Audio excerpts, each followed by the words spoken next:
Actually, it's not only that is a big problem and suffering and pain for us, but it makes us almost disabled, that we kind of get almost like frozen, cannot do anything because we are too worried, too nervous, too, So I think this attitude, the understanding from the beginning that I'll do my best, and then whatever I have to face, I have to face. There's no need and no use to be too much afraid of things that might happen or might not happen. And there is no use and no need because, probably nothing that what I fear or I worry about will happen. Because you cannot say exactly how the things will become in the future. You know this story. Maybe you didn't. Some of my people know this story. I told it many times. There was a king in Africa, and he wanted, he was very he wanted to do hunting in the jungles. So one day he went for hunting in the jungle, and he had an accident and lost one of his fingers. And then he had a prime minister who was very wise, but he had one bad habit, you can say. Whatever was happening, he would say, oh, that could be the best thing happening. And then when everybody went to the king and consoled him and very sad and cried and things like that, this minister went to the king and said, oh, that could be the best thing ever happened. So king was very angry with him. He said, what do you mean by that? Your king, me, have lost the finger, and you said that could be the best thing to happening. How can that be? You are a very foolish person. You are not worth to be the prime minister. Not only that, you should go to the dungeon, the worst. So he sent him to the worst dungeon, prison that he ever had. And then forgot about him.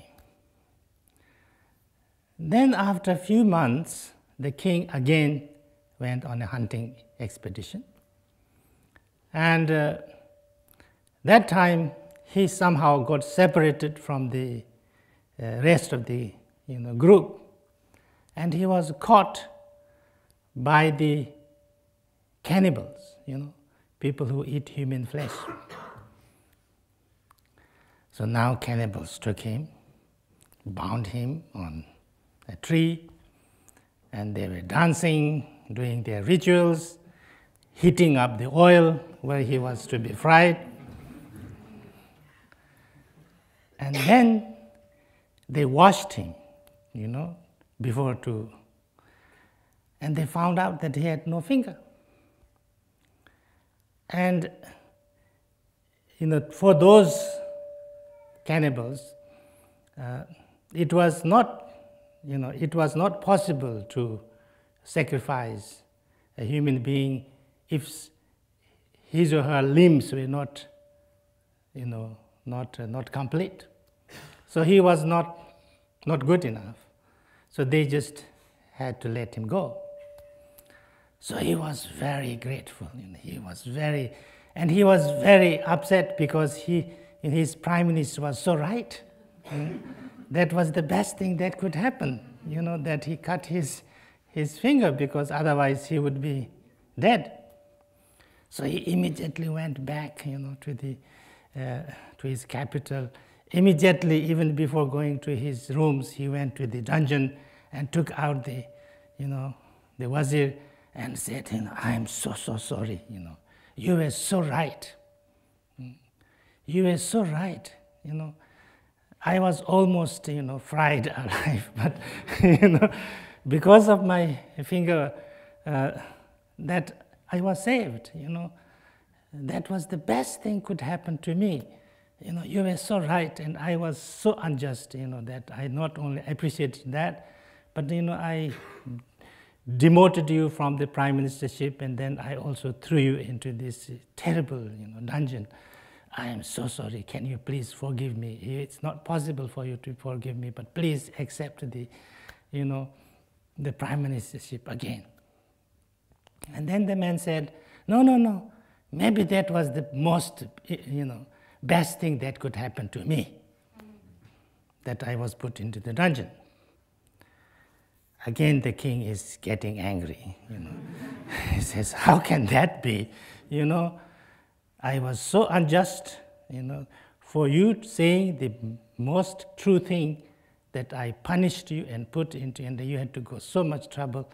How can it be the best thing that you are in the dungeon? And then the man said, no, just listen to me first. If I was not in the dungeon, where do you think I would have been?